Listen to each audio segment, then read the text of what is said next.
91 സങ്കീർത്തനം ഇന്ന് ധ്യാന വിഷയമാക്കാം. ഈ സങ്കീർത്തനം ദൈവത്തിലുള്ള പരിപൂർണമായ ശരണപ്പെടലാണ്.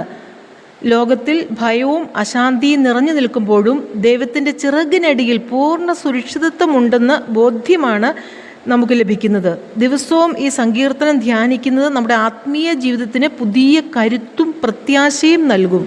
ഏറ്റവും ആശ്വാസദായകവും ആത്മീയ ശക്തി പകരുന്നതുമായ ഈ സങ്കീർത്തനം ജീവിതത്തിലെ ഭയങ്ങൾ, ആദികൾ, രോഗങ്ങൾ, കടന്നു വരുന്ന പ്രതിസന്ധികൾ എന്നിവയ്ക്ക് മുമ്പിൽ ദൈവത്തിൻ്റെ അചഞ്ചലമായ സംരക്ഷണം വെളിപ്പെടുത്തുന്ന ഒരു വലിയ വാഗ്ദാനമാണ് ഇവിടെ കാണാൻ കഴിയുക. ദൈവത്തിൽ പൂർണ്ണമായി ആശ്രയിക്കുന്ന ഒരു വ്യക്തിക്ക് ലഭിക്കുന്ന ആത്മീയ സുരക്ഷിതത്വത്തെ വളരെ ലളിതവും എന്നാൽ അതീവ സ്പർശിയുമായ രീതിയിലാണ് സങ്കീർത്തകൻ ഇവിടെ നമ്മൾക്ക് പറഞ്ഞു തരുന്നത്. അത്യുന്നതിൻ്റെ മറവിൽ വസിക്കുന്നവനും സർവശക്തൻ്റെ നിഴലിൽ പാർക്കുന്നവനും കർത്താവിനോട് പറയും, അവിടുന്ന് എൻ്റെ സങ്കേതവും കോട്ടയുമാണ്, ഞാൻ ആശ്രയിക്കുന്ന എൻ്റെ ദൈവവുമാണ് എന്ന്. സങ്കീർത്തനത്തിൻ്റെ ആരംഭം തന്നെ ദൈവവുമായുള്ള ആഴമായ ബന്ധത്തെ ചൂണ്ടിക്കാണിക്കുന്നു. ദൈവിക സംരക്ഷണം എന്നത് ദൂരെ എവിടെയോ നിൽക്കുന്ന ഒന്നല്ല, അത് അവിടുത്തെ ചിറകിനടിയിലെ അടുപ്പമാണ് കാണിക്കുന്നത്. അത്യുന്നതൻ്റെ മറവ് എന്നത് ലോകത്തിൻ്റെ കോലാഹലങ്ങളിൽ നിന്നും തിന്മകളിൽ നിന്നും മാറി നിൽക്കാൻ കഴിയുന്ന ആത്മീയ അഭയകേന്ദ്രമാണ്. ഇനി സർവശക്തൻ്റെ നിഴൽ എന്താണ്? വെയിലും ചൂടും തട്ടാതെ നമ്മെ തണൽ വിരിച്ച് കാക്കുന്ന ദൈവീക കരുതലാണത്. അതാണ് ഇവിടെ വ്യക്തമാകുന്നത്. അവിടുത്തെ സാന്നിധ്യത്തോട് ചേർന്ന് നിൽക്കുമ്പോൾ മാത്രമാണ് ഈ നിഴൽ നമുക്ക് അനുഭവവേദ്യമാകുന്നതും നമ്മൾ മനസ്സിലാക്കുന്നതും. അടുത്തത് തിന്മയുടെ ശക്തികളിൽ നിന്നും നമ്മെ രക്ഷിക്കുന്ന സന്ദേശമാണ്.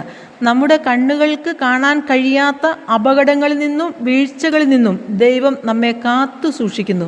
വേട്ടക്കാരൻ്റെ കെണിയിൽ നിന്നും നാശകരമായ മഹാമാരിയിൽ നിന്നും അവിടുന്ന് നമ്മെ വിടുവിക്കുന്നു.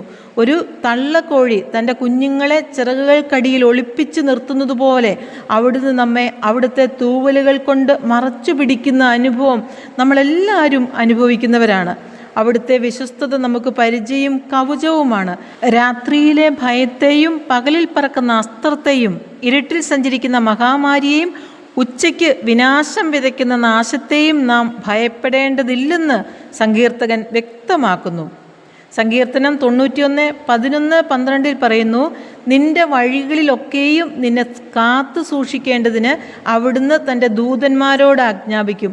നിന്റെ കാൽ കല്ലിൽ തട്ടാതിരിക്കേണ്ടതിന് അവർ നിന്നെ കൈകളിൽ താങ്ങിക്കൊള്ളും. നമ്മുടെ ദൈനംദിന ജീവിതയാത്രകളിൽ ദൈവം തൻ്റെ ദൂതന്മാരെ നമുക്ക് കാവലായി അയക്കുന്നുണ്ട്. നമ്മൾ തനിച്ചല്ലെന്നും നമ്മുടെ ഓരോ ചുവടുവെപ്പിലും ദൈവിക കരുതൽ ഒപ്പമുണ്ടെന്നുമുള്ള വലിയ തിരിച്ചറിവാണിത്. പാമ്പിൻ്റെയും സിംഹത്തെയും ചവിട്ടി മെതിക്കാനുള്ള ആത്മീയ അധികാരം ദൈവിക സംരക്ഷണയിൽ ജീവിക്കുന്ന വ്യക്തിക്ക് ലഭിക്കുന്നു. അതായത് തിന്മയുടെ ശക്തികളെ കീഴടക്കാനുള്ള ശക്തി അവിടുന്ന് നമുക്ക് നൽകുന്നു.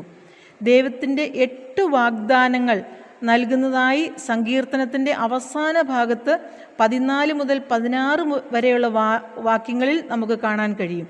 ദൈവം നേരിട്ട് തൻ്റെ മക്കളോട് സംസാരിക്കുന്നതായി ഇവിടെ കാണാം.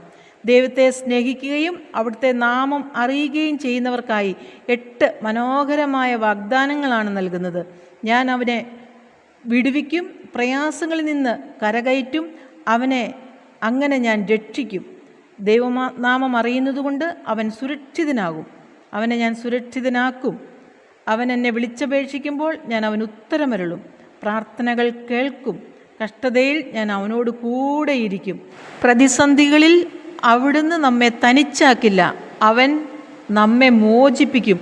അടിമത്തങ്ങളിൽ നിന്ന്, ഭയത്തിൽ നിന്ന് അവിടുന്ന് മോചനം നൽകും. അവന് ബഹുമാനവും ആത്മീയവും ലൗകികവുമായ ഉയർച്ചയും നൽകി ദീർഘായുസ്സും നൽകി അവനെ തൃപ്തനാക്കും.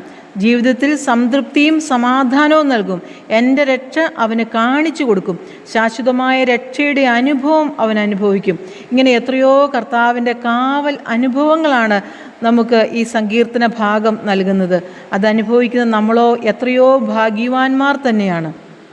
നമുക്ക് ഈ സങ്കീർത്തനത്തെ അല്പം കൂടി വ്യത്യസ്തമായ രീതിയിലൊന്ന് നോക്കിക്കാണാം. അതായത് ഒരു ഹിറ്റ്മാൻ മൂഡിലാണ് കർത്താവിൻ്റെ ഈ വാഗ്ദാനം. ബൈബിളിലെ ഏറ്റവും ശക്തമായ ദൈവിക ബോഡി ഗാർഡ് ഉറപ്പാണ് ഈ സങ്കീർത്തനം നൽകുന്നത്. ഇതിലെ വചനങ്ങൾ അനുസരിച്ച് ഒരു വ്യക്തി ദൈവത്തെ അഭയമാക്കിയാൽ പിന്നെ സിംഹത്തിൻ്റെ മുകളിലൂടെ നടക്കാം, സർപ്പങ്ങളെ ചവിട്ടാം, നഗ്നപാതനായി നടക്കുമ്പോൾ കാൽ കല്ലിൽ തട്ടാതെ ദൂതന്മാർ കയ്യിൽ എടുത്തുപിടിക്കും. ഈ ബോഡി ഗാർഡ് അനുഭവം ഭയങ്കര അനുഭവം തന്നെ കേട്ടോ. ദൈവത്തിൽ പരിപൂർണമായി ആശ്രയിച്ച് ജീവിക്കുന്നവന് എല്ലാ അപകടങ്ങളിൽ നിന്നും രക്ഷിക്കുന്ന തമ്പുരാൻ്റെ കരുണയുടെ അനുഭവം ഒത്തിരി അനുഭവിക്കുന്നവരാണ് നമ്മൾ. ദൈവത്തിൻ്റെ വചനങ്ങൾ അനുസരിച്ച് ജീവിച്ചാൽ ഏതു വഴിയെ പോയി ദൈവത്തിന് വേണ്ടി നിലകൊണ്ടാലും ദൈവം നമ്മളെ കൈകളിൽ താങ്ങിക്കൊള്ളും കാരണം ദൈവത്തിൻ്റെ കൂടെ ആയിരിക്കണം, ദൈവത്തിന് വേണ്ടിയായിരിക്കണം ജീവിക്കുന്നത്. അപ്പോൾ ദൈവം നമ്മുടെ ബോഡി ഗാർഡായിട്ട് എപ്പോഴും നമ്മുടെ കൂടെ ഉണ്ടാകുന്ന അനുഭവമാണ് ഈ വചനം നമുക്ക് നൽകുന്നത്. ഇതുമാത്രമല്ല, സാത്താൻ ഉപയോഗിച്ച വചനമാണ്. കാരണം സുവിശേഷങ്ങളിൽ യേശുവിനെ മരുഭൂമിയിൽ വെച്ച് പരീക്ഷിക്കുമ്പോൾ സാത്താന് ഈ വാക്യം ഉദ്ധരിച്ചാണ് പറഞ്ഞത്, നിൻ്റെ കാൽ കല്ലിൽ തട്ടാതിരിക്കാൻ ദൂതന്മാർ നിന്നെ കൈകളിൽ താങ്ങിക്കൊള്ളുമെന്ന്. കണ്ടോ, സൈനികരുടെ സങ്കീർത്തനമെന്നും ഇതിനെ പറയുന്നുണ്ട്. ചരിത്രപരമായ യുദ്ധത്തിന് പോകുന്ന പടയാളികളും സൈനികരും തങ്ങളുടെ പോക്കറ്റിൽ കുറിച്ചു വെച്ച് ധൈര്യം സംഭരിച്ചിരുന്ന പ്രധാന ഭാഗമാണിത്. അതുകൊണ്ട് തന്നെ ഇതിനെ പലപ്പോഴും പടയാളികളുടെ പ്രാർത്ഥന എന്നും വിളിക്കാറുണ്ട്. അപകടങ്ങൾക്കുള്ള ഷീൽഡ് എന്നും ഈ സങ്കീർത്തനത്തെ അറിയപ്പെടുന്നുണ്ട്. പഴയ നിയമകാലം മുതൽക്കേ രോഗങ്ങൾ, ദുഷ്ടശക്തികൾ, ഭയം എന്നിവയ്ക്കെതിരെയുള്ള ആത്മീയ പരിചയായി യഹൂദരും ക്രൈസ്തവരും ഈ വചനഭാഗത്തെ കാണുന്നു. സർവോപരി നമ്മൾ ദൈവത്തിലുള്ള സംരക്ഷണവും പരിപാലനയും അനുഭവിക്കാൻ നമ്മൾ എന്നും ഈ വചനം വായിക്കുകയും ധ്യാനിക്കുകയും ചെയ്യാനും ശ്രദ്ധിക്കാം.